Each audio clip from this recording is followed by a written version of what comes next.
SDK Bangkalan di Desa Dongkas, Kecamatan Sidoan. Jadi yang pertama, saya sudah dari lokasi langsung. Sekolah tersebut sebagaimana yang beredar di media bahwa Dinas Pendidikan katanya tidak peduli terhadap SDK Bangkalan. Jadi perlu saya jelaskan di sini, yang pertama itu sebenarnya keliru, Dinas Pendidikan tidak peduli. Sebagai contoh kepedulian Dinas Pendidikan itu, sekolah itu telah mendapatkan dana BOS, bantuan dana BOS.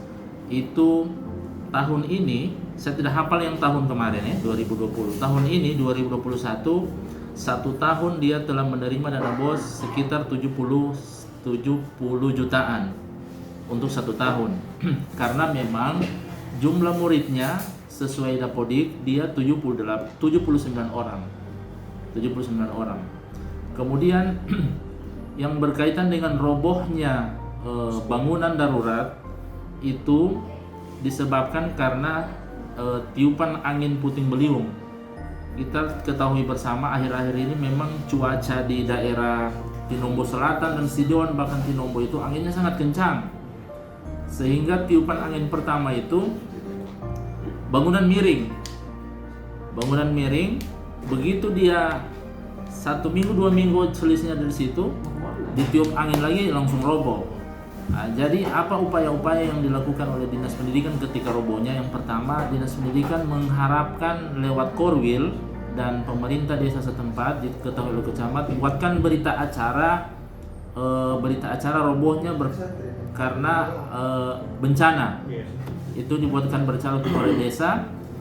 Insya Allah berita acara itu sampai di sini, kita coba buat pengantar melapor ke BPBD, Badan Penanggulangan Bencana Daerah, untuk bagaimana bisa kita bekerja sama Pemda ini untuk membangun kelas daruratnya kembali, khusus yang kena bencana. Nah, itu berkaitan dengan kelas darurat.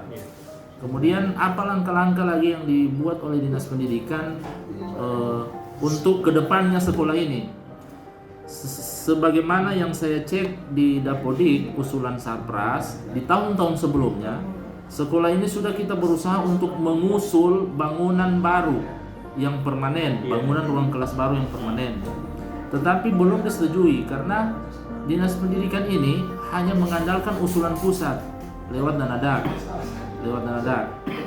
Kita belum bicara DAU ini, masih bicara dana pusat DAK. 2 tahun terakhir kita usul tidak disetujui oleh kementerian. Ternyata ada persoalan masalah tanah bangunan sekolah ini. Ada persoalan tanah yang mana surat tanahnya, apakah sertifikat atau akte atau SP, yang itu belum ada sama sekali di 2019 dan 2020. Mereka tidak upload di Dapodiknya, sehingga kementerian melihat tidak ada izin tanahnya. Itu mungkin salah satu yang persyaratan tidak bisa dipenuhi sehingga ditolak oleh kementerian pengusulan. Untuk prioritas, kita sudah cantumkan prioritas urutan pertama ini sekolah. Nah, itu kendala yang kedua. Setelah saya dari sana kemarin, ternyata menurut pemerintah desa yang ada dan kepala sekolah dan Korwil, ternyata surat tanahnya itu sudah ada untuk lokasi sekolah, pembebasan swadaya masyarakat di situ. Nah, yang jadi kendala lagi akses masuk jalan ke sekolah dari jalan kecil, jalan trans masuk ke lorong kecil. Nah, dari lorong kecil itu mau masuk ke sekolah itu tidak ada akses jalan. Sementara sekarang jalan yang dipakai itu jalan milik masyarakat yang dia belum bebaskan. Jadi kalau dia tidak bisa bebaskan itu, maka naik helikopter orang ke sekolah itu. Begitu kira-kira gambarannya. Itu persoalan juga yang kedua. Persoalan ketiga, ternyata sekolah ini berada di cekungan sungai. Kenapa saya bilang begitu? Ini bangunan sekolah itu yang ada dalam foto itu. Ini sungai. Sungainya belok begini.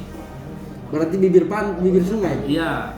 Dari segi aturan kita tidak boleh membangun fasilitas umum itu termasuk sekolah di dekat sungai, kan rawan bencana.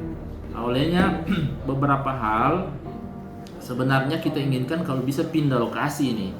Cuma sementara belum ada jalan keluar dari pemerintah desa dan sekolah dalam hal ini untuk menyiapkan lahan lain. Tapi kan dengan cara begitu, kalau kita mau baku tunggu dengan lahan lain, kasihan anak-anak tidak sekolah. Olehnya langkah awal kita usahakan dulu bangunan daruratnya. Yang ada di pemikiran Dinas Pendidikan itu, bangunan darurat itu bangunan semacam pasca bencana kemarin.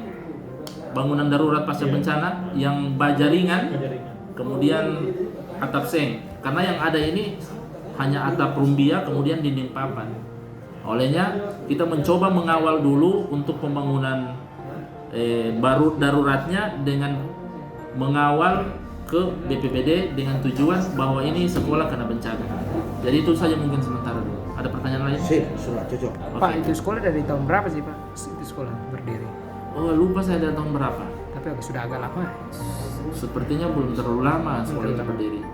Baru sekitar 5 tahunan pernah, kalau tidak salah saya ingat. Yang pasti nanti saya cek dapodiknya. Oh, iya. Berarti Ya. itu kan dia pakai apa?